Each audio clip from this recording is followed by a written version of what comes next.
So once again, welcome students. We have already finished chapter 4. Now we will start discussing chapter 5, laws of motion. I had already given you the idea about some of the fundamentals of motion of body in a straight line, and what are the rules associated with the motion.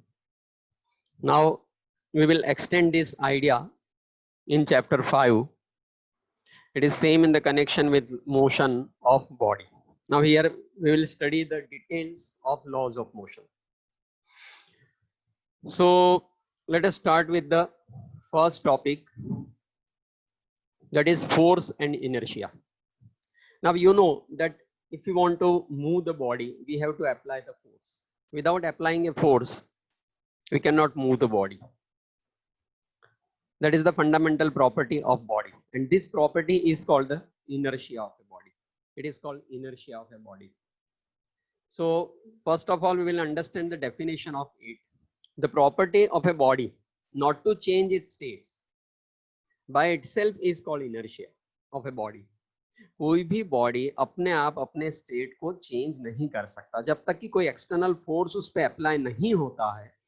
Naturally body अपनी position को change नहीं करता। तो ये जो property है, इस property को इनर्शिया कहते हैं। और ये प्रॉपर्टी किसकी वजह से है? तो वो मास की वजह से। So mass is the measure of inertia. आप जानते हैं कि जितनी हैवी बॉडी है उसको हटाने के लिए हमें ज्यादा फोर्स अप्लाई करना पड़ता है, और अगर कोई लाइट वेट बॉडी है तो उसको हटाने के लिए कम फोर्स अप्लाई करना पड़ता है। Is it clear? इसका मतलब है मास is the fundamental quantity which actually affects the property of inertia. So once again, let us understand the property of body not to change its state by itself is called inertia of the body. Inertia means to oppose the change. You know, आप body के position में या उसके state में कोई भी change करने की कोशिश करते हैं तो बॉडी के अंदर का जो मास है वो उसको अपोज करता है। इस अपोज की जो प्रॉपर्टी है उसी को इनर्शिया कहते हैं। The mass of body is a measure of its inertia. Out of the two given object, the one with greater mass said to have a greater inertia. That is what I told you. जिसका मास ज्यादा है उसकी inertia ज्यादा होगी। अब हमें अगर उसको हटाना है तो हमें एक्सटर्नल फोर्स अप्लाई करना पड़ेगा। So force is a physical quantity due to which stationary body either comes into motion and a moving body change its velocity. So या तो उसकी वेलोसिटी बढ़ेगी या कम होगी, या तो फिर पूरा वो बॉडी जो मोशन है वो स्टॉप हो जाएगा। So force is an external quantity due to which the state of the body can be changed. Simple definition. आप समझ रहे हैं? तो ये आपको उसकी डेफिनेशन समझनी है। अब इसके ऊपर से scientist Newton had studied first time this and he had given the 3 laws of motion related to the motion of a body. तो वो तीनों लॉज को हम एक के बाद एक समझते हैं। First law, Newton's first law of motion. Newton's first law of motion is written as, उसका स्टेटमेंट पहले समझ लेते हैं। As long as not no net external force is acts on the body, a stationary body remains stationary and the body in motion continues to move with its constant velocity. इसका मतलब है जब तक कोई एक्सटर्नल फोर्स नहीं लगेगा body अपने state में कोई चेंज नहीं करता है और ना ही उसकी वेलोसिटी में कोई चेंज आता है। सो अगर हमें बॉडी का स्टेट चेंज करना है तो आपको एक्सटर्नल फोर्स अप्लाई करना जरूरी है। Is it clear?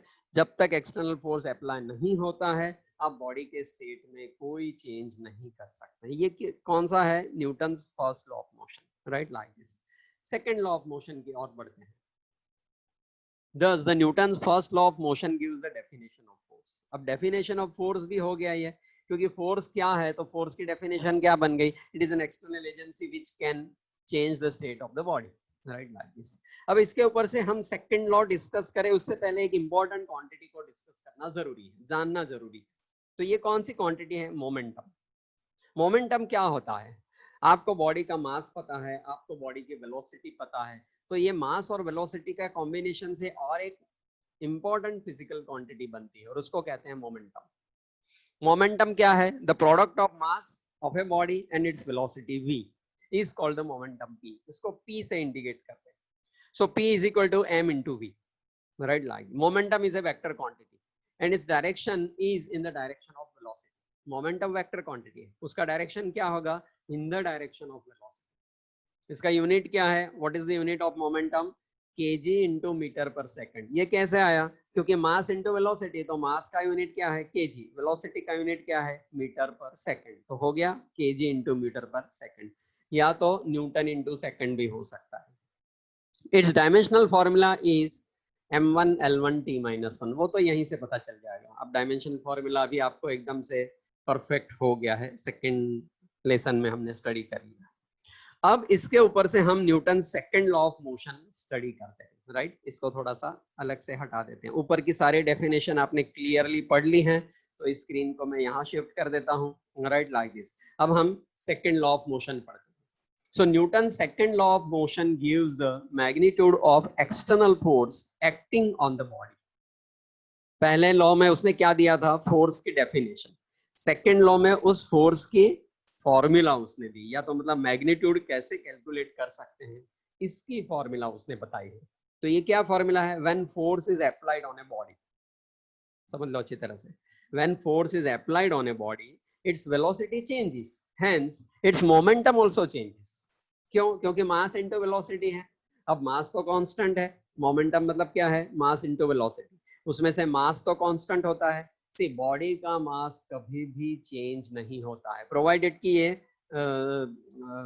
Rigid body है. रिजिड बॉडी किसे कहते हैं? जिसका मास कांस्टेंट रहता है.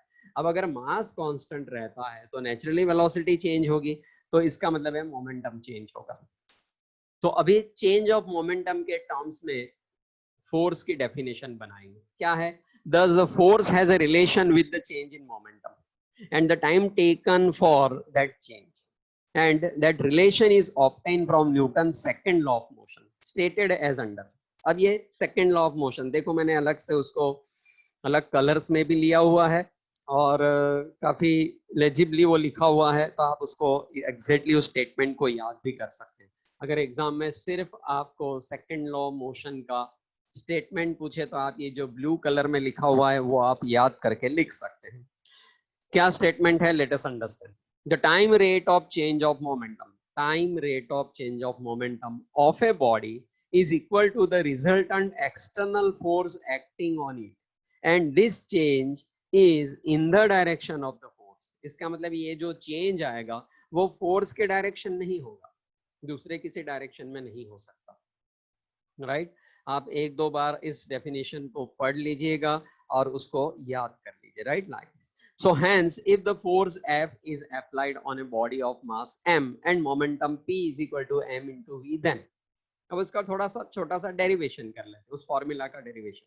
कि सपोज F फोर्स हमने अप्लाई किया हुआ है और उस बॉडी का मास कितना है? m, वेलोसिटी कितनी है? v, तो मोमेंटम कितना हो गया? p is equal to m into v. तो अभी according to definition F is equal to क्या लिख सकते हैं? ये डेफिनेशन में क्या है? Rate of change of momentum with respect to time. मतलब क्या है? Derivative of P with respect to time. So F is equal to dp by dt हो गया, और d by dt as it is रखते हैं. P की value क्या रख देते हैं? m into v. तो F is equal to m into dv by dt हो गया. ये डेरिवेटिव है. जब इसको अप्लाई करेंगे तो मास को तो अप्लाई कर नहीं सकते क्योंकि मास में कोई चेंज आता नहीं है, इसलिए जो कांस्टेंट है उसको बाहर निकाल लेते हैं और चेंजेस किसका होएगा? वेलोसिटी का. So dv by dt. अब dv by dt is acceleration. आप जानते हैं कि rate of change of velocity with respect to time is acceleration. इससे पहले के लेसन में आपने पढ़ लिया है. So if the body of mass of the body remains constant, then f is equal to m into a. तो ये जो f is equal to m into a equation आपने शायद पहले भी देखा होगा या यूज भी किया होगा. तो वो आता इस तरह से है, क्योंकि dv बाई dt a है. a मीन्स क्या है? एक्सेलरेशन. आप समझ रहे हैं? a means acceleration, v means velocity, m means mass, f means force and p means momentum, right? Like this. So ये dv बाई dt. तो ये इस तरह से आप प्रूव कर सकते हैं, राइट? Like this. ये फिर से पूरी स्लाइड एक बार देख लीजिए. मैं सारे इधर उधर घुमा के आपको पूरी स्लाइड यहाँ पर दिखा सकता हूँ. Is that clear?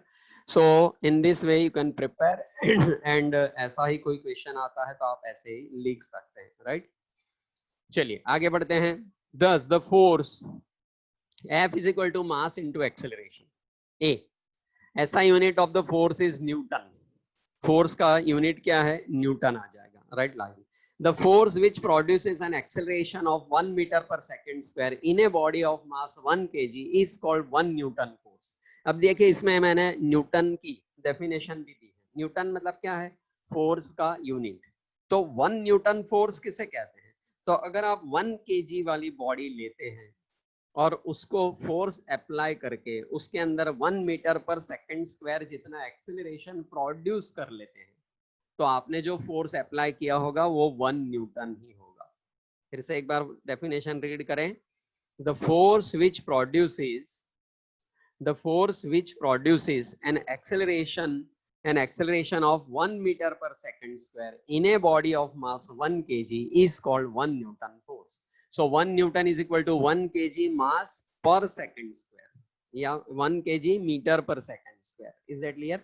The unit of force in CGS system is dyne and MKS system Newton.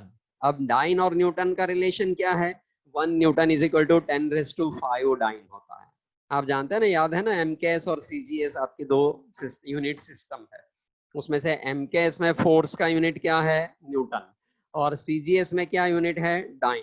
Dine और न्यूटन में क्या रिलेशन हो गया? 1 newton is equal to 10⁵ dyne होता है।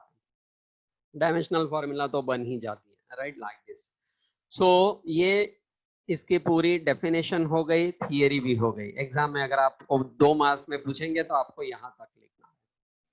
अब जैसे मास और वेलोसिटी से एक इंपॉर्टेंट क्वांटिटी, फिजिकल क्वांटिटी बनती है जिसको हमने मोमेंटम कहा, तो वैसे ही फोर्स की जो डेफिनेशन है उस पर से और एक इंपॉर्टेंट क्वांटिटी बनती है, उसको इंपल्स ऑफ फोर्स कहते हैं। इंपल्स ऑफ फोर्स का मीनिंग ये होता है कि हम जानते हैं कि किसी भी बॉडी के ऊपर फोर्स अप्लाई करने से उसकी वेलोसिटी में चेंज कर सकते हैं या उसके स्टेटस में चेंज कर सकते हैं। लेकिन सवाल यह है कि वो फोर्स कितने टाइम के लिए हमने अप्लाई किया, ये अब तक कहीं नहीं आया। तो उस हिसाब से उस टाइम को भी अगर उसमें इंक्लूड कर दे फोर्स के अंदर, तो एक नई क्वांटिटी बनती है, उसको इंपल्स ऑफ फोर्स कहते हैं। That means force multiplied by time. For how much time the force is applied, आप समझ रहे हैं अभी? For how much time the force is applied. So impulse of force एक नई क्वांटिटी हम डिफाइन करते हैं। उसके डेफिनेशन क्या है समझ लो। The product of force F, the product of force F acting on a body and the time interval for which it acts is called the impulse of force. क्या product किसका है? फोर्स और time का। सो impulse of force को कैसे indicate करेंगे? F multiplied by dt. F is the force, dt is time. आप समझ रहे हैं? And that is equal to क्या सामने आ जाएगा? dp आ जाएगा। That is equal to change in momentum. अब ये कैसे आया? तो पीछे एक स्लाइड फिर से देखते हैं। तो ये रहा F is equal to dp by dt, right. एक स्लाइड में बैक जा रहा हूँ। F is equal to dp by, इस dt को हम यहाँ ले लेंगे, इस तरफ ले लेंगे, तो force into dt is equal to dp हो जाएगा कि नहीं? So impulse is always equal to change in momentum. This is very simple and clear definition I had given here. ऐसा आपको किसी टेक्स्ट बुक में या कहीं पर नहीं मिलेगा। आप एक स्पेसिफिकली आप इसको लिख सकते हैं किसी 1 मार्क के आंसर में, ठीक है। सो फिर से एक बार बता देते हैं। Impulse is nothing but what? It is nothing but force into multiplication of time, या तो change in momentum. Is that clear? इसका यूनिट क्या होना चाहिए? Newton into second. हाँ, न्यूटन इंटू सेकंड, क्योंकि एफ का यूनिट न्यूटन है और dt का यूनिट सेकंड है। सो न्यूटन इंटू सेकंड हो गया कि नहीं? सो इसका यूनिट न्यूटन इंटू सेकंड हो जाएगा। सो 2 लॉज, फर्स्ट लॉ हो गया, सेकंड लॉ हो गया। चलिए अब रीड करते हैं third law. So Newton's third law of motion, to every action there is an always equal and opposite reaction. अब ये बहुत बार आपने सुना भी होगा, पढ़ा भी होगा कि Newton's third law of motion क्या है? For every action there is a equal and opposite reaction. मतलब कोई भी फोर्स को आप अप्लाई करते हैं तो उस फोर्स का रिएक्शन हमेशा हमेशा हमेशा आता ही है। बिना रिएक्शन वाला कोई भी फोर्स हम प्रोड्यूस नहीं कर सकते। In short, force always produce in twice. in pairs. Single force possible नहीं है, right? Like this. So for every reaction there is always an equal and opposite reaction. और दूसरा वो भी है कि जो reaction है वो हमेशा opposite direction में ही होगा. Action and reaction कभी भी एक direction में नहीं हो सकते, right? Statement पढ़ते हैं. Thus from the Newton's third law of motion it comes out that there exists no isolated force in nature. Forces are always produced in due to the interaction between the two bodies. Forces are produced only in pairs. आप pairs में ही produce कर सकते हैं, उसके अलावा produce नहीं कर सकते. And the forces in pair are equal in magnitude and opposite direction. Even the magnitude भी equal आएगा, direction हमेशा opposite आएगा. सो एग्जाम में भी थर्ड लॉ ऑफ मोशन के लिए पूछे तो आपको उसका पहले स्टेटमेंट लिखना है और सिर्फ इतना 4 या 5 लाइन का जो एक्सप्लेनेशन है उतना ही आपको लिखना है. सी हर एक लेक्चर में मैं ये बताता हूँ कि आंसर कोई जरूरी नहीं है कि बहुत लेंदी या 4-5 पेजेस का होना चाहिए तो ज्यादा मार्क्स मिलता है, ऐसा नहीं है. जो भी क्वेश्चन है उसका जो आंसर होता है वो to the point, short and simple होना चाहिए, राइट? उसमें जो मेन टेक्निकल डिटेल है वो उसमें कवर हो जानी चाहिए, तो ही वो आंसर 100% मार्क्स गेन करता है. Is that clear? चलिए आगे बढ़ते हैं, इसको ऊपर शिफ्ट कर देते हैं. यहाँ पर आगे का topic laws of conservation of momentum. Now laws of conservation of momentum. Momentum already आपने स्टडी कर लिया. मोमेंटम मींस क्या है फिर से एक बार बता देते हैं. Product of mass and velocity of a body, right? It is, उसे मोमेंटम कहते हैं. तो अभी ये law of conservation of momentum का क्या मीनिंग है? Law of conservation of momentum ये कहता है कि कोई भी बॉडी का अगर रिजल्टिंग एक्सटर्नल फोर्स 0 है, किसी भी बॉडी के ऊपर लगने वाला रिजल्टिंग एक्सटर्नल फोर्स 0 है, तो उसका मोमेंटम हमेशा कांस्टेंट ही रहता है. मोमेंटम कभी चेंज नहीं आता, राइट? Like this. मोमेंटम कभी भी चेंज होता नहीं है अगर एक्सटर्नल फोर्स 0 है तो की बात कर रहे हैं. So Newton's second law and third law of motion led to the important result, the laws of conservation of momentum. Let us consider an example of a bullet. अब बुलेट क्या है? बुलेट का एग्जाम्पल क्या है कि हम gun में से, राइफल में से जब बुलेट को फायर करते हैं तो बुलेट आगे की ओर दौड़ता है, फायर होता है. ठीक उसी वक्त राइफल थोड़ा सा पीछे जाता है. क्यों ऐसा होता है? ये लॉज ऑफ कंजर्वेशन मोमेंटम का कमाल है, राइट? Like this. क्योंकि राइफल को हम बुलेट को जब फायर करेंगे तो राइफल थोड़ा सा पीछे जाना ही है. क्यों? क्योंकि आगे के डायरेक्शन में अगर एक्शन है तो पीछे के डायरेक्शन में उसका रिएक्शन मिलेगा ही. So as the bullet is fired from the rifle moves forward, the rifle is pushed backward.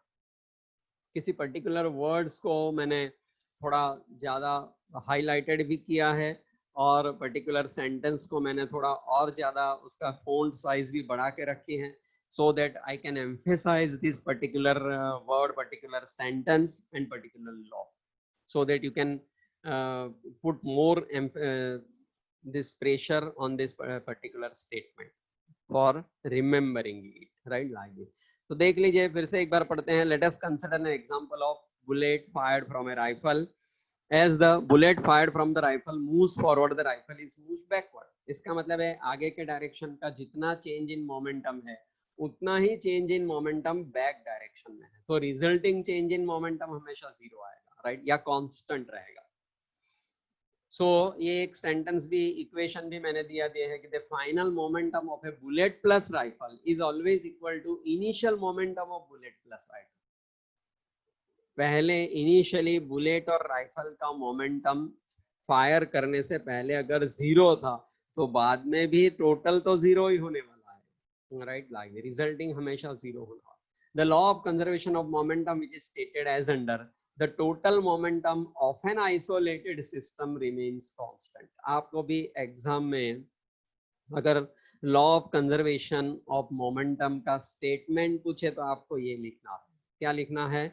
The total momentum of an isolated system always remains constant. Isolated, isolated का मतलब क्या है? जिसके ऊपर resulting force 0 है उसको isolated कहते हैं. This law is a fundamental and universal, just like the law of conservation of energy and law of conservation of charge.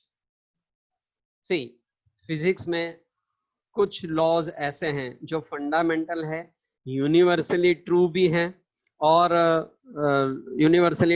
हैं और कंजर्वेशन को इंडिकेट करते हैं पर्टिकुलरली। तो कंजर्वेशन कौन सी चीज का हो सकता है? एक तो मास का, मटेरियल, दूसरा है इलेक्ट्रिक चार्ज का, तीसरा है एनर्जी का। Energy is always conserved for isolated system की बात हो रही है। And the fourth one is momentum conservation law, right? These are the fundamental and universal. Universal का मतलब क्या होता है? आप पूरे यूनिवर्स में ये कहीं पर भी चले जाइए, ये लॉ तो सेटिस्फाई होगा ही होगा, right? Like this.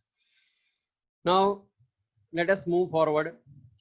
Equilibrium of concurrent forces. Now what is called concurrent forces? सबसे पहले तो फोर्स हमें पता है, उसका कॉन्करेंट फोर्स क्या होता है?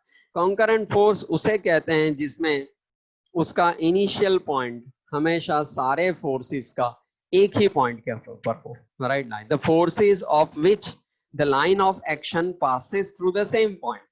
मतलब सारे जो forces, suppose the body is acted upon by number of forces, suppose the body is acted upon by number of forces, then all forces should have been started from the same point, or they must be coincide at the same point, are called the concurrent forces. Thus for equilibrium, अब अगर equilibrium है body, तो naturally सारे forces का total zero होना चाहिए, क्योंकि अगर टोटल जीरो नहीं है तो बॉडी कोई ना कोई डायरेक्शन में मूव करेगी, या तो फिर उसके मोशन में चेंज आएगा। लेकिन अगर उसके मोशन में या स्टेटस में कोई चेंज नहीं आता है तो नेचुरली सारे फोर्सेस का टोटल जीरो होना चाहिए। इसका मतलब है कॉन्करेंट फोर्सेस में अगर बॉडी इक्विलिब्रियम में है तो रिजल्टिंग फोर्स हमेशा जीरो आएगा। Thus for equilibrium sigma F is equal to zero. Is it clear? Sigma F is equal to 0 concurrent forces के लिए। अब ये concurrent forces की यहाँ पर हम एग्जाम्पल देखते हैं, या तो फिर एक फिगर के थ्रू इसको समझते हैं। तो फॉर एग्जाम्पल ये एक पॉइंट है, यहाँ पर इस पॉइंट के पास, ये एकदम कॉर्नर में है। इस पॉइंट के ऊपर तीन फोर्सेस लग रहे हैं। कौन से? एक F1 इस डायरेक्शन में लग रहा है, आप देख सकते हैं ये F1 डायरेक्शन है। मेरा माउस का पॉइंटर जो है वो इस तरह से मूव कर रहा हूँ। फिर जो F2 है वो दूसरे डायरेक्शन में लग रहा है, राइट? एंड F3 तीसरे डायरेक्शन में लग रहा है। अगर ये तीनों फोर्सेस की अलग अलग वैल्यू है, तीनों के डायरेक्शन भी अलग अलग है, लेकिन ये सारे डायरेक्शन ऐसे हैं कि तीनों का अगर हम वेक्टर एडिशन करें तो सबका आंसर जीरो आएगा, राइट? लाइक इसका मतलब है इस बॉडी के ऊपर, इस पॉइंट के ऊपर तीन फोर्स लग रहे हैं, फिर भी ये बॉडी इक्विलिब्रियम में होगी क्योंकि रिजल्टिंग फोर्स जीरो होगा। तो let us read and understand. For a particle remaining in equilibrium under the effect of three forces F1, F2 and F3, the vector sum of the two forces F1 plus F2 has the magnitude equal to that of the third force and direction opposite to it, so that F1 plus F2 plus F3 is equal to 0। मतलब ये तीन force हो या 30 force हो या 300 force हो, सबका total zero आएगा। See figure, that is F1 plus F2 must be equal to minus of F3 आएगा। Is that clear? Minus of F3 आएगा। सो F1 प्लस F2 इस डायरेक्शन में जाएगा और उसका अपोजिट F3 आएगा। तो इसको क्या कहते हैं? तीन फोर्सेस को कॉन्करेंट फोर्सेस कहते हैं। सो फिर से एक बार बता देते हैं कि ऐसे नंबर ऑफ फोर्सेस आपको इमेजिन करना है, कितने भी नंबर ऑफ फोर्सेस, दो या दो से ज्यादा, जिसका सबका टोटल रिजल्टिंग इफेक्ट जीरो आता है, तो उन सारे फोर्सेस को हम कॉन्करेंट फोर्सेस कहते हैं, राइट? Concurrent forces. नाउ जब भी हम मोशन मूविंग करते हैं, किसी बॉडी का, कोई गाड़ी है मूव करती है, कोई साइकिल है मूव कर रहा है, राइट? लाइक तो उसमें हमेशा फ्रिक्शन तो आता है। आपने फ्रिक्शन का नाम तो सुना ही होगा। Friction is one of the physical quantity जो हमेशा किसी भी बॉडी के मोशन में एक बहुत ही इंपॉर्टेंट पार्ट प्ले करता है, राइट? लाइक तो वो क्या है, फ्रिक्शन क्या है, हमें बता। सबसे पहले वो समझ लेते हैं. So when the body are in contact, mutual contact forces are generated in every pair of particles at their contact surface. सबसे पहले फ्रिक्शन की थोड़ी सी थियरी समझ लेते हैं कि फ्रिक्शन की थियरी क्या है. So when the bodies are in contact, mutual contact, forces are generated in every pair of particle at their contact surface. आप जानते हैं कि जब भी कोई एक बॉडी दूसरे बॉडी की सरफेस के ऊपर जब मूव करता है तो दोनों बॉडी का जो सरफेस है वो एक दूसरे के कांटेक्ट में आता है और एक दूसरे के ऊपर स्लाइड करता है. This contact forces obey Newton's third law of motion. अब naturally Newton's third law of motion उसके अंदर इफेक्ट करता है, राइट, लाइक दिस. तो हम यहाँ ले लेते हैं, इफेक्ट करता है. Consider the two components of this contact force. First, the component perpendicular to contact surfaces is called the normal reaction and sometimes it is also called the normal force. And the second component parallel to the contact surface is called the frictional forces F. In just or in short, friction. तो आपने इससे पहले के lesson में एक बात सीखी थी, रिजोल्यूशन ऑफ वेक्टर. कोई भी एक वेक्टर है तो उसके रिजोल्यूशन हम कर सकते हैं. रिजोल्यूशन मतलब X direction component, Y direction component, या तो इन जनरल ऐसा कहते हैं कि parallel component and perpendicular component, right. ये खास समझ लीजिए. बहुत लोग सिर्फ इसको X component, Y sine cos component and sine component ऐसा बोलते हैं. ऐसा नहीं है, ये पैरेलल कंपोनेंट है, परपेंडिकुलर कंपोनेंट है. तो कोई भी बॉडी में ये दो कंपोनेंट हमेशा मिलते हैं. ये कौन से हैं तो किसी एक फिगर के थ्रू हम समझ लेते हैं. आगे की स्लाइड में देखते हैं. तो चलिए, ये आपके सामने ये फिगर आ गई है, दिस वन. अब ये एक फिगर के थ्रू अच्छी तरह से समझ लेते हैं. मान लीजिए कि ऐसा एक स्लोप वाला एक सरफेस है, राइट, और वो कितने एंगल पे स्लोप है उसका, थीटा एंगल पे, राइट, स्लैंटिंग है, राइट, लाइक दिस. जैसे हम काफी बार हम गाड़ी लेके निकलते हैं तो फ्लाईओवर आता है, उस फ्लाईओवर के ऊपर हम गाड़ी को आगे आगे आगे आगे बढ़ाते हैं. तो जिस वक्त वो फ्लाईओवर के ऊपर जा रहा है या दूसरे साइड से नीचे उतर रहा है, इन दोनों केसेस में उसकी पोजीशन आपको इस फिगर में दिखाई हुई ऐसी होती है, क्योंकि वो स्लैंटिंग होता है और थीटा एंगल पे स्लैंटिंग होता है. और ये हमारी कार है या तो बॉडी है. अब इस बॉडी को इस सरफेस के ऊपर जैसे ही रखेंगे तो किसी भी इंस्टेंट के ऊपर इसके ऊपर कौन से फोर्स लगते होंगे वो देखते हैं.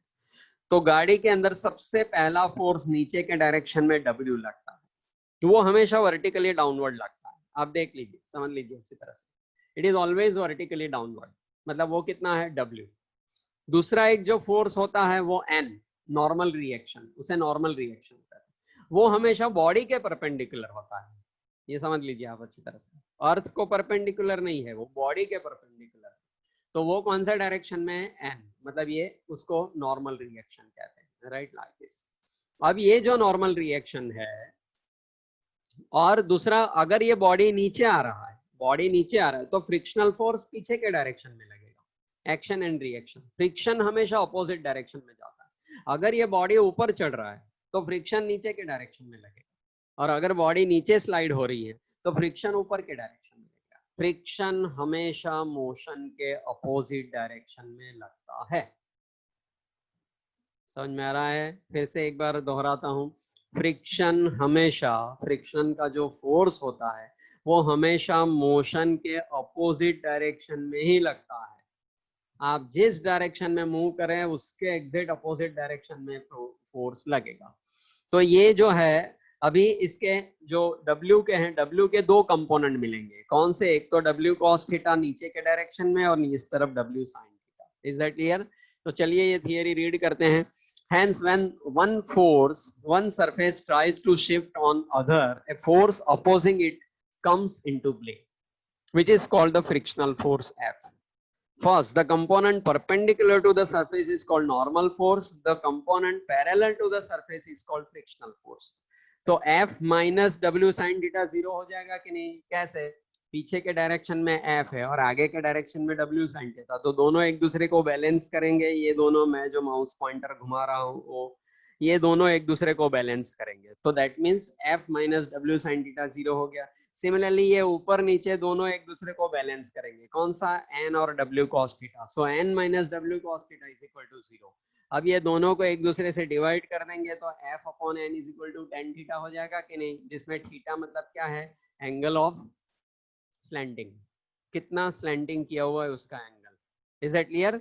तो ये इस तरह से थियरी डिराइव होती है। So f upon n is equal to tan theta, जिसमें स्मॉल f क्या है, फ्रिक्शनल फोर्स, n क्या है, नॉर्मल रिएक्शन, n की जगह आप mg भी रख सकते हैं, राइट, म्यू इनटू mg रख सकते हैं, और tan थीटा मतलब क्या है, angle of contact, right, like this, या तो angle of slanting.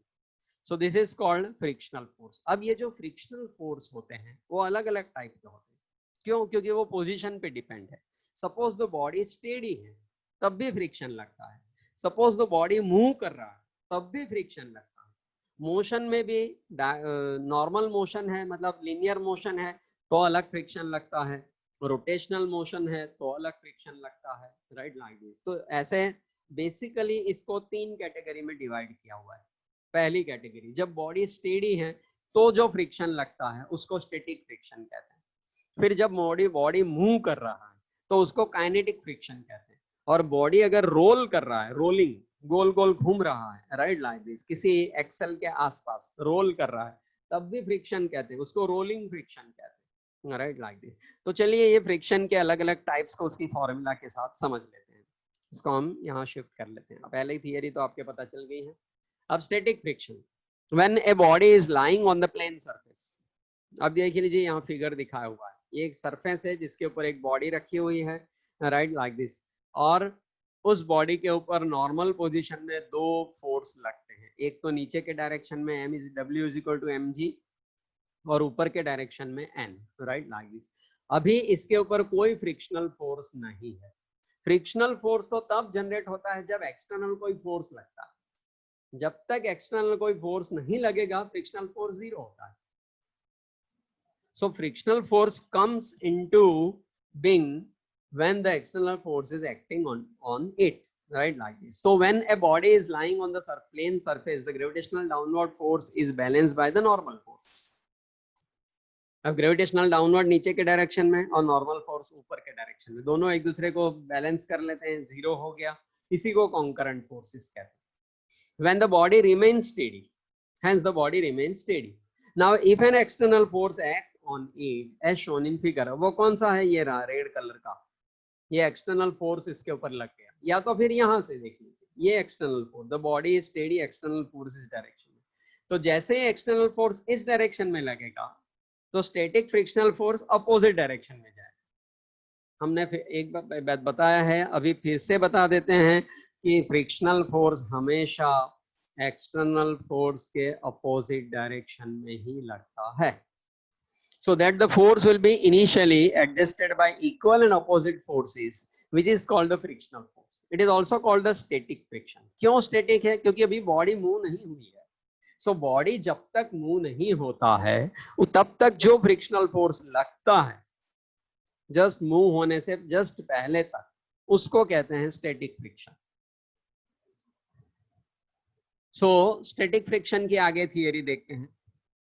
The frictional force acting on the body when it is on the verge of starting of the motion, verge of starting मतलब अभी start नहीं हुआ है, अभी just start होने को है, starting the motion, is called the maximum static friction, fs max, उसको fx max कहते हैं।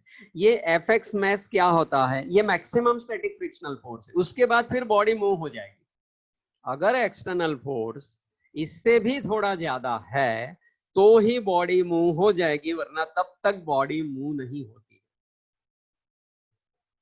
So it is clear that here it is clear that Fs max must be equal to mu s into n. n मतलब क्या है, normal force, उसको mg से कहते हैं, और mu s मतलब क्या है, where mu s is the constant of proportionality and it is called the coefficient of static friction. ये एक constant है, coefficient of static friction. Its value depends on the nature of the surfaces, the material of surfaces and the temperature. मतलब कौन से दो surface एक दूसरे के कांटेक्ट में है उसके ऊपर इस म्यू एस की वैल्यू डिपेंड है, प्लस मटेरियल के ऊपर भी डिपेंड है, नेचर के ऊपर भी डिपेंड है, सरफेस के, और टेम्परेचर के ऊपर भी डिपेंड है। खैर टेम्परेचर में बहुत कम डिपेंडेंस आता है, बट इट इज दैट। अब इसकी कुछ और प्रॉपर्टी है। First, maximum static friction does not depend on the contact area. ये खास समझ लीजिए। What are the main properties of static friction? ऐसा अगर पूछे तो आपको ये दो प्रॉपर्टी लिखनी है। कौन सी? The maximum static friction does not depend on the contact area of the surfaces. The maximum static friction Fs max is proportional to the normal reaction. So Fs max is proportional to n.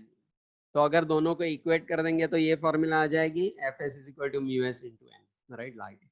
The above fact stated in 1 and 2 are called the laws of static friction. So exam में अगर आपको सिर्फ write the laws of static friction 1 mark में या 2 mark में पूछे तो इतना ही लिखना है, ज्यादा कुछ लिखना नहीं है। आप समझ लीजिए अच्छी तरह से। Right, like this. So these are the laws of static friction. चलिए इसको और आगे समझते हैं एक फिगर के through. So the above facts stated in 1 and 2 are called the laws of static friction. Now kinetic friction. Kinetic friction मतलब क्या है? हमने जो एक्सटर्नल फोर्स लगाया था फर्स्ट टॉपिक में, मतलब ये स्टैटिक फ्रिक्शन में, वो अभी हम बढ़ा रहे हैं। बढ़ाते बढ़ाते कितना बढ़ जाएगा? ये जो Fs max है उससे बड़ा हो जाएगा Fs max। अब जैसे ही Fs max के बड़ा हो जाएगा तो बॉडी मूव करने लगेगी। अब जब बॉडी मूव कर रही है तो मूव करते वक्त भी उसके ऊपर फ्रिक्शन तो लगेगा, लेकिन वो पहले वाला जो फ्रिक्शन स्टैटिक फ्रिक्शन था उससे थोड़ा कम लगेगा, इसीलिए उसको कहते हैं काइनेटिक फ्रिक्शन। आप समझ रहे हैं? हम फिर से एक बार बता देते हैं कि बॉडी जब स्टेडी है उस वक्त सरफेस के ऊपर जो फ्रिक्शन लगता है उसको स्टैटिक फ्रिक्शन कहते हैं, लेकिन जब बॉडी मूव करने लगती है उस वक्त भी जो फोर्स लगता है वो काइनेटिक फ्रिक्शन है। Right, like this. The frictional force is opposing the relative motion. Relative motion of the contact surface is called the kinetic friction. Right? It is called the kinetic friction. अब ये यहाँ पर figure में दिखा हुआ है, फिर से ये बॉडी दिखाई है। ये जो रेड कलर का है वो काइनेटिक फ्रिक्शन है। ये F एक्सटर्नल फोर्स एक्ट कर रहा है जिसकी वजह से V वेलोसिटी से बॉडी मूव कर रही है, और ठीक उसी वक्त एक फ्रिक्शन प्रोड्यूस होता है जिसको हम क्या कहते हैं? Kinetic friction. See figure. अब ये काइनेटिक फ्रिक्शन का एक्सटर्नल फोर्स के साथ क्या रिलेशन है? तो आप देख लीजिए, एक्सटर्नल फोर्स पहले 0 है तो फ्रिक्शनल फोर्स भी 0 है। जैसे जैसे एक्सटर्नल फोर्स बढ़ता जाएगा फ्रिक्शनल फोर्स भी बढ़ता जाएगा। उसके बाद बढ़ते बढ़ते बढ़ते बी पॉइंट के पास क्या हो जाएगा? एक्सटर्नल फोर्स जो है वो बढ़ जाएगा, फ्रिक्शनल फोर्सेस जो है वो उतना ही रहेगा। अल्टीमेटली बॉडी मूव करने लगेगी, और जैसे ही मूव करेंगे तो फ्रिक्शनल फोर्स कम होता चला जाएगा। देख लीजिए रिड्यूस होता जाता है और फिर बाद में कांस्टेंट हो जाएगा। So AB is equal to Fs maximum force है, इतना मैक्सिमम फोर्स लगेगा। This is very important figure. आप समझ सकते हैं कि ये एक्सटर्नल फोर्स के साथ फ्रिक्शनल फोर्स कैसे कैसे चेंज हो रहा है।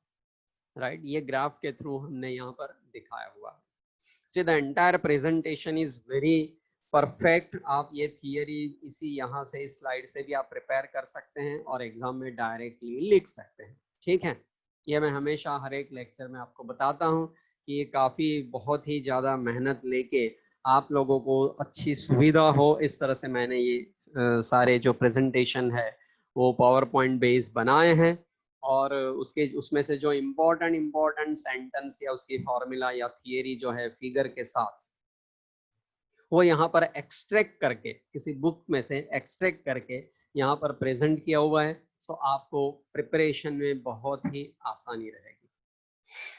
आगे बढ़ते हैं। So here it is clear that Fk is equal to mu K into N हो जाएगा। अभी देखिए जैसे पहले, अब ये Fk हो गया। Fk मतलब क्या है? Kinetic friction. म्यू के मतलब क्या है? Constant for kinetic friction. And n तो वही था, n is equal to mg, मतलब नॉर्मल रिएक्शन। पहला इक्वेशन क्या था? फिर से याद करके बता देते हैं। Fs is equal to mu S into N था। अभी क्या हो गया? Fk is equal to mu K into N, where mu K is the constant called the coefficient of kinetic friction its value depend on the nature of contact surfaces. Experiments show that Fk is less than mu s, mu k is less than mu s, या Fk is less than Fs. तो experiment से ये पता चला है कि kinetic friction की value या उसके कांस्टेंट की वैल्यू स्टैटिक फ्रिक्शन की वैल्यू से हमेशा कम आती है. अब उससे भी कम वाला तीसरा जो है वो रोलिंग फ्रिक्शन. अब मोशन के अंदर कोई एक जो बॉडी है वो दूसरे सरफेस के ऊपर मूव कर रहा है लीनियरली, तो उसको लीनियर मोशन कहते हैं. लेकिन ऐसा मान लीजिए कि कोई दो सरफेस एक दूसरे में रोल कर रहे हैं, तो जब रोलिंग होता है उस वक्त भी फ्रिक्शन आता है, उसको रोटेशनल मोशन कहते हैं, उसमें भी फ्रिक्शन आता है. लेकिन ये वो फ्रिक्शन इससे भी कम आता है. वैसे होता है, उसकी कोई ना कोई वैल्यू होती है लेकिन कम होती है. तो वो कैसे समझ सकते हैं, चलिए वो रीड करते हैं. पता चल रहा है सब लोगों को? चलो इसको रीड करते हैं. Rolling friction. When a disc, ring और sphere is rolling without sliding on a surface, मतलब जब रोल कर रहा है, the line or that point that touches the surface remains momentarily steady. वो naturally एक दूसरे के कांटेक्ट में आएगा. On such a body, static or kinetic friction does not act. अब जब दो बॉडी एक दूसरे के अंदर रोल कर रहे हैं तो नेचुरली स्टैटिक फ्रिक्शन भी नहीं आएगा, काइनेटिक फ्रिक्शन भी नहीं आएगा. अब कौन सा आएगा? Rolling friction. In such motions of the body rolling friction is acting. अब इसके अंदर रोलिंग फ्रिक्शन लगेगा, राइट, लाइक दिस. इसको यहाँ शिफ्ट कर लेते हैं. So on such a body rolling friction is acting. For a body of a given mass and a given surface, the rolling friction is much less, sometimes of 1000 part, than the static and kinetic friction. मैंने आपको बताया था कि rolling friction तो और कम हो जाता है, इवन द 1000 पार्ट हो जाता है, राइट. किससे? स्टैटिक और kinetic frictions. It depends on the radius, speed and nature of the material. अब ये किसके किसके ऊपर डिपेंड होता है? एक तो रेडियस, मतलब बॉडी की रेडियस कितनी, जितनी ज्यादा रेडियस होगी ज्यादा फ्रिक्शन लगेगा. फिर स्पीड कितनी है, जितनी ज्यादा स्पीड होगी उतना ज्यादा फ्रिक्शन लगेगा. And the nature of the body, वो बॉडी का मटेरियल कौन सा है, राइट, लाइक इसके ऊपर डिपेंड होता है. Is that clear? तो ये इस तरह से आगे बढ़ते हैं. और D, advantages and disadvantages of the friction. अब जानते हैं कि हम फ्रिक्शन हमारी काफी सारी एनर्जी को लॉस करता है. सो फ्रिक्शन एक तरह से देखा जाए तो उसके डिसएडवांटेजेस ही होने चाहिए, लेकिन फ्रिक्शन के कुछ एडवांटेजेस भी हैं. दो फ्रिक्शन की वजह से हमारे टायर्स वेयर एंड टेयर होता है, काफी सारी एनर्जी का लॉस होता है, हमें नुकसान भी होता है, लेकिन फिर उसके कुछ बेनिफिट्स भी हैं. बिना फ्रिक्शन के हम इवन चल भी नहीं सकते. आप जानते हैं कि रेनी सीजन में जब आप रोड्स पे या कहीं पर आप चलते हैं, वॉकिंग करते हैं, उसको अगर कोई काफी पानी गिरा होगा या स्लिपरी टाइप का जो सरफेस हो गया होगा, वहां से आप स्लिप हो जाते हैं. क्यों स्लिप हो जाते हैं? और गिर भी सकते हैं, राइट लाइन. और अगर गिरेंगे तो नेचुरली आपको चोटें आएगी, राइट लाइन. तो ये इसीलिए है क्योंकि जिस वक्त सरफेस वेट नहीं है, गीला नहीं है, तो आपके जो जूते हैं या जो भी आपने शूज वगैरह पहन के रखे हैं उसमें और सरफेस में, रोड में एक फ्रिक्शन आता है, जिसकी वजह से आप अपना बैलेंस बनाए रखते हैं. अब जैसे स्लिपरी सरफेस के ऊपर आप पांव रखेंगे, आपका पांव जो है वो स्लिप हो जाएगा और अल्टीमेटली क्या है, आप अपना बैलेंस बना के नहीं रख सकते. ठीक है. So under the certain conditions friction is undesirable. Due to the friction opposing the relative motion between different parts in machines, power is dissipated. Power is dissipated in the form of heat. To dissolve the kinetic friction in them, lubricants, for example grease, oil, soap, air, etc. are used. अब इस friction को हमेशा remove करने के लिए Greece और वो सब हमेशा यूज होता है, राइट, लाइक दिस. हम इसको so advantages and disadvantages of friction. तो फ्रिक्शन के कुछ एडवांटेजेस भी और कुछ डिसएडवांटेजेस भी. तो अभी क्या क्या है वो समझ लीजिए. Under the certain conditions friction is undesirable. अब एक्चुअली तो फ्रिक्शन हमें नहीं चाहिए, और कुछ केसेस ऐसे हैं जहाँ फ्रिक्शन होना ही चाहिए, इवन हम चलते हैं वो भी फ्रिक्शन की वजह से। हम जब गाड़ी लेके मूव करते हैं तो उस वक्त जो ब्रेक लगाते हैं, आप इमेजिन करिए अगर स्लीपर ही है तो ब्रेक लगाने पर भी गाड़ी रुकेगी नहीं, और नहीं रुकेगी तो आगे जाके एक्सीडेंट हो जाएगा। सो फ्रिक्शन की वजह से गाड़ी रुक सकती है। So due to the friction opposing the relative motion between different parts in machines, power is dissipated in the form of a heat.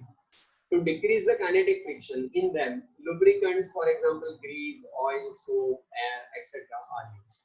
आप जानते हैं कि गाड़ियों के जो भी व्हील्स वगैरह हैं, उसमें जो रोटेटिंग पार्ट होते हैं उसमें हम यूजुअली ग्रीस या ऑयल लगाते हैं।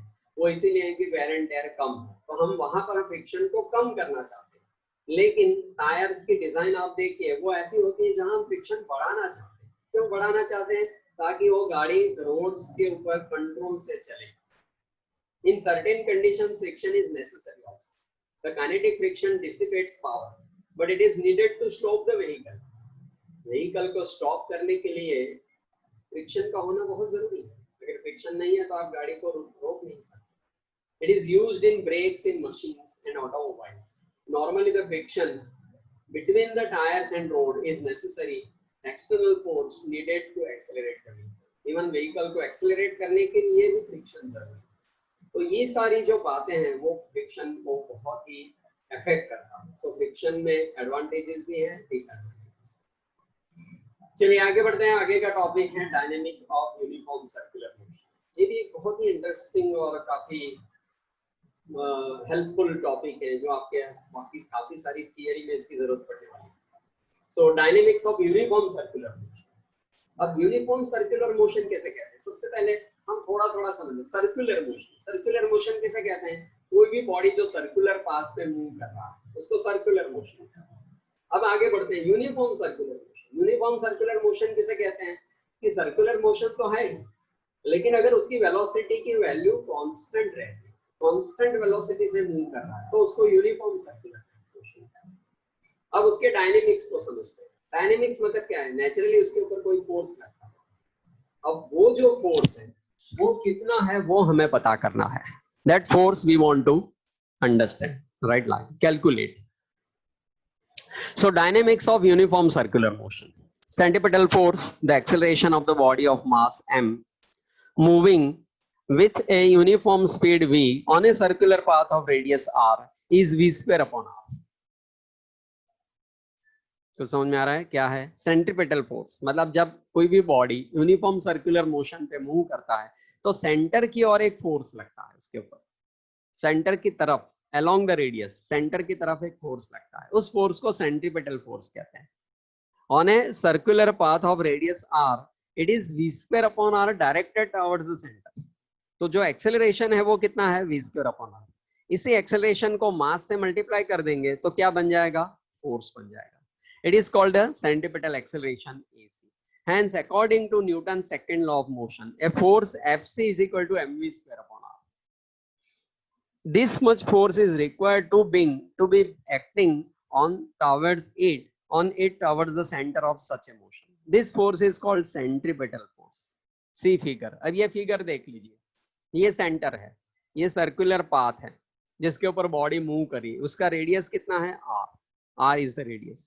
अब एट एवरी पॉइंट कौन से फोर्स लग रहे हैं देख लीजिए। कोई भी एक पॉइंट पकड़ लीजिए, सपोज ये पॉइंट है, ये जो माउस पॉइंटर में दिखा रहा हूँ, ये पॉइंट, इस पॉइंट के पास वेलोसिटी का ये डायरेक्शन है। वेलोसिटी का डायरेक्शन किसी भी पॉइंट के पास सर्कुलर मोशन में कैसे पता करने का?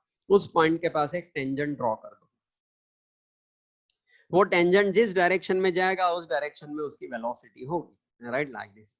तो ये वेलोसिटी का डायरेक्शन है और उस पॉइंट से सीधा सेंटर की तरफ along the radius एक लाइन जाती है, वो फोर्स है। सो फोर्स एंड वेलोसिटी हमेशा परपेंडिकुलर टू ईच अदर होगा। अब इस पॉइंट के पास देख लीजिए वेलोसिटी इस डायरेक्शन में है और फोर्स नीचे के डायरेक्शन में है, तो हमेशा किसी भी पॉइंट के पास ये हमेशा परपेंडिकुलर आएगा। सो इस Fc को क्या कहते हैं? Centripetal force.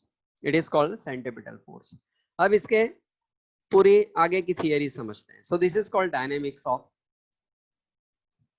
Circular motion, uniform circular. The required centripetal force for the particular motion of a planet around the sun is provided by the gravitational force on the planet by the sun. अब इसका best example कौन सा है? हमारा जो अर्थ है वो सन के आसपास सर्कुलर पाथ पे मूव कर रहा है. वैसे वो थोड़ा इलिप्टिकल पार्ट है, लेकिन फिर रेडियस इतनी ज्यादा है कि हम उसको सर्कुलर पाथ कह सकते हैं या सोच सकते हैं. तो उस जो अर्थ जो सन के आसपास घूम रहा है, that is the best example of this uniform circular motion. उसमें भी क्या है, दो फोर्स लगते हैं. एक जो बाहर की तरफ लगता है वो मतलब अंदर बाहर की तरफ लगता है वो mv²/r है, और अंदर की तरफ जो फोर्स लगता है वो ग्रेविटेशनल फोर्स है. सो दोनों फोर्स एक दूसरे को बैलेंस कर रहे हैं, और जिसकी वजह से हमारा जो अर्थ है वो यूनिफॉर्मली सर्कुलर पाथ पे मूव कर रहा है. In the case of an electron, दूसरा एग्जांपल है इलेक्ट्रॉन का. वो आप जानते हैं कि किसी भी एटम के अंदर जो न्यूक्लियस होता है, न्यूक्लियस के आसपास इलेक्ट्रॉन रिवॉल्व करता है. अब न्यूक्लियस और इलेक्ट्रॉन के बीच में इलेक्ट्रोस्टैटिक फोर्स होता है, राइट, लाइक दिस. और इलेक्ट्रॉन जब पाथ पे मूव करता है तो उसमें भी सेंट्रिपिटल फोर्स लगता है. वो कितना होता है, mv²/r. So electron moving in a circular path around the nucleus, the required centripetal force is provided by the Coulomb attractive force on the electron by the nucleus. तो ये एक फोर्स उसके ऊपर लगता है, right, like this.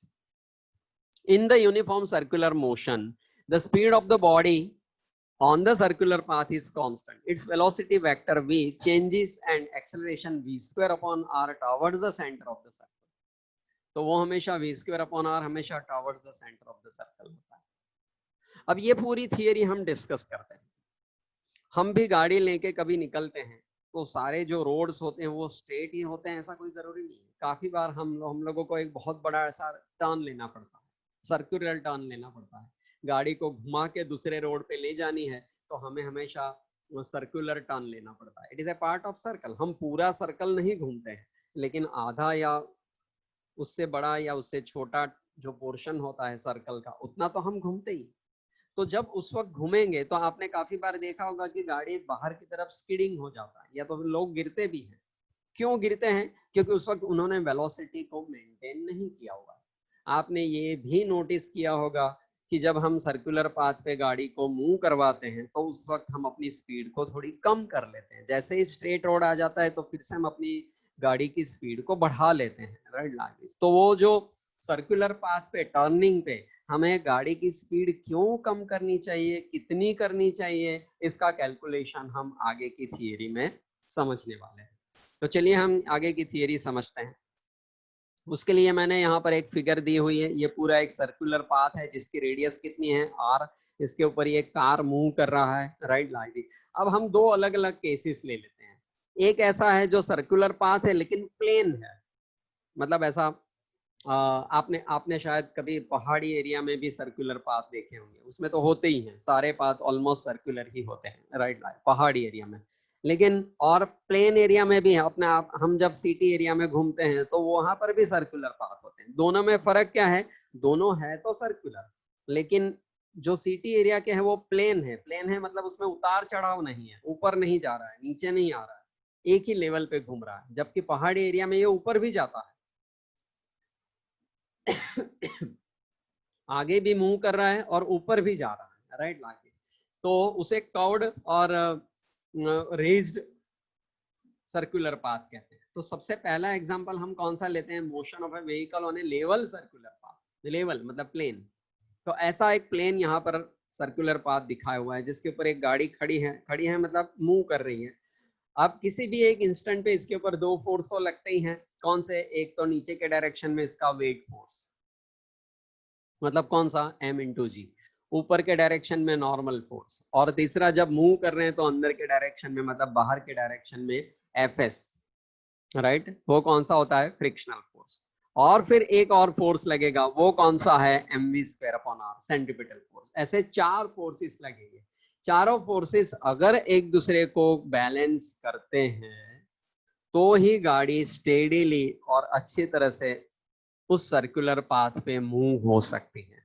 अगर इनमें से कोई भी एक फोर्स ज्यादा है और सामने वाला फोर्स कम है तो गाड़ी या तो अंदर की तरफ गिर जाएगी या बाहर की तरफ गिर सकती है, राइट, लाइक दिस। तो चलिए ये देखते हैं कौन से फोर्सेस है वो।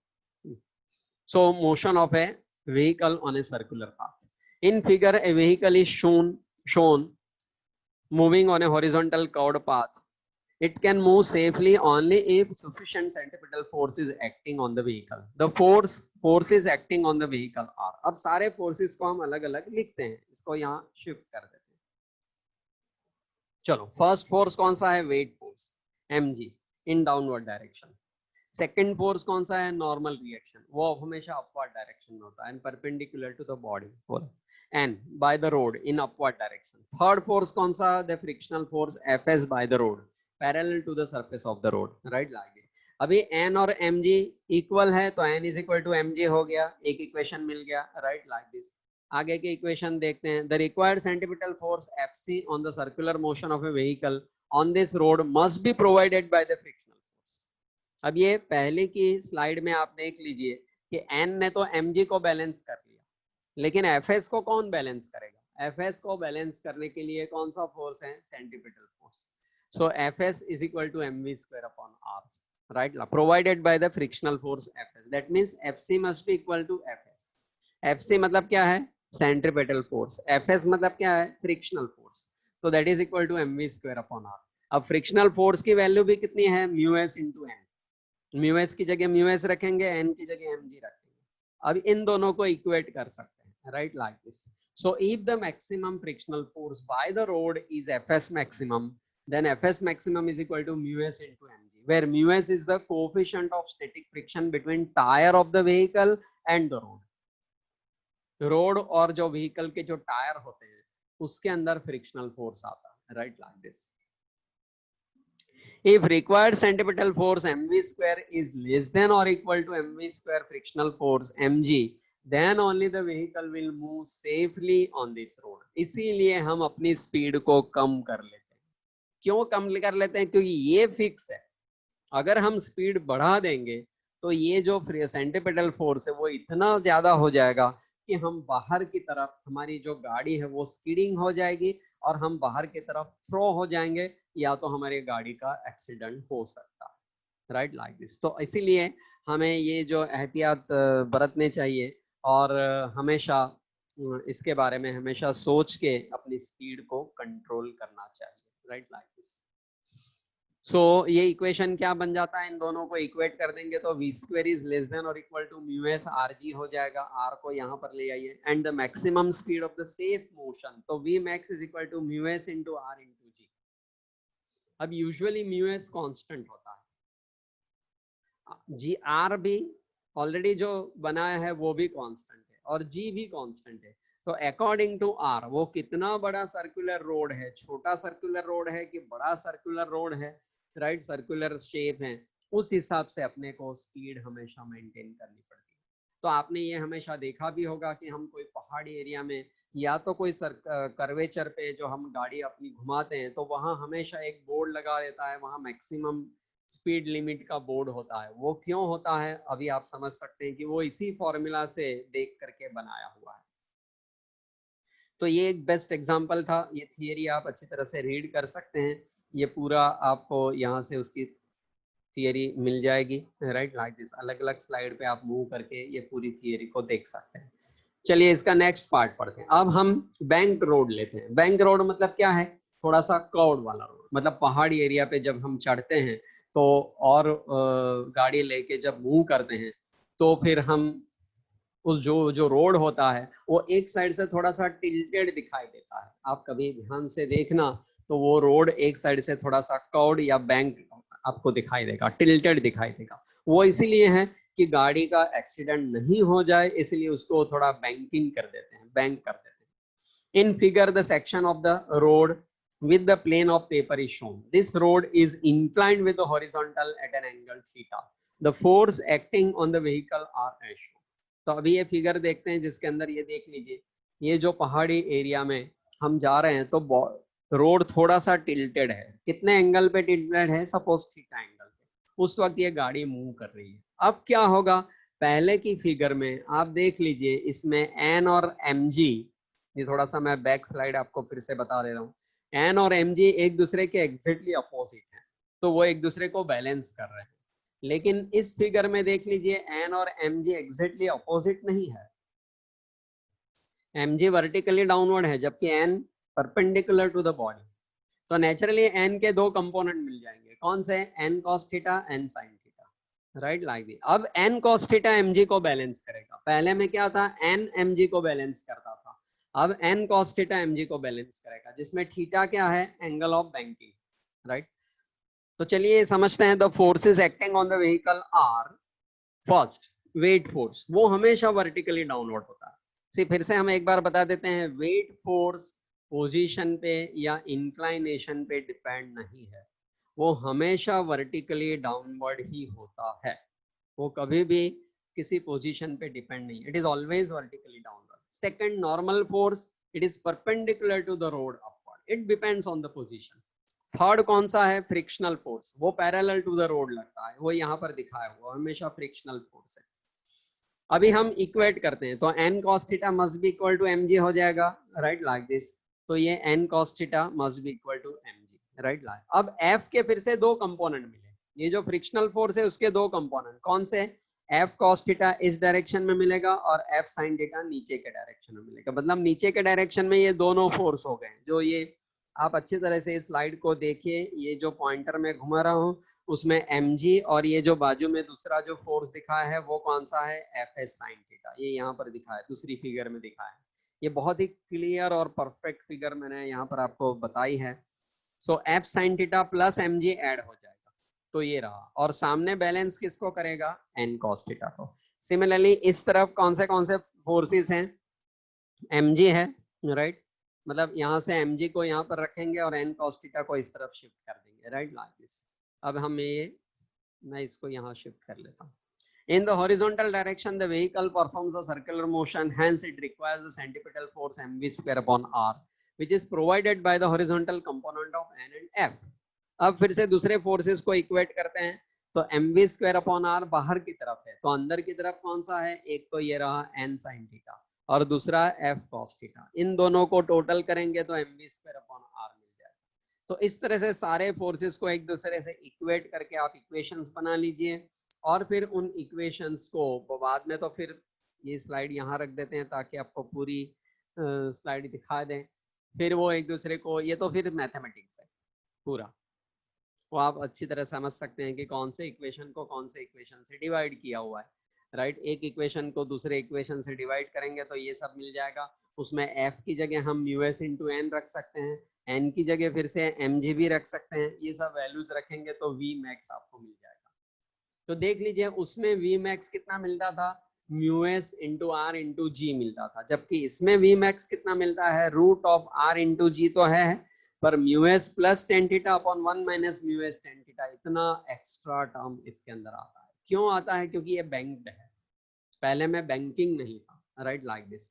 तो ये सब फोर्सेस इसके अंदर आते हैं। तो ये सारा आप मैथमेटिक्स एक बार अच्छी तरह से समझ के रीड कर लेना, राइट। और फिर उसको आप एक बार खुद भी किसी रफ पेपर के ऊपर ये इक्वेशंस लिख के आप चेक कर लेना कि ये सारे टर्म्स इस तरह से आते हैं कि नहीं, और फिर फॉर्मूला आप डिराइव कर सकते हैं। आगे का टॉपिक देखते हैं, last, inertial and non inertial frames of reference. अब न्यूटन्स लॉ में इनर्शियल फ्रेम्स भी आता है और नॉन इनर्शियल फ्रेम्स भी आता है। वो क्या है मैं आपको बताऊं। The frame of reference in which Newton's first law is obeyed, जिसमें फर्स्ट लॉ ओबे होता है, it is called the inertial frame of reference.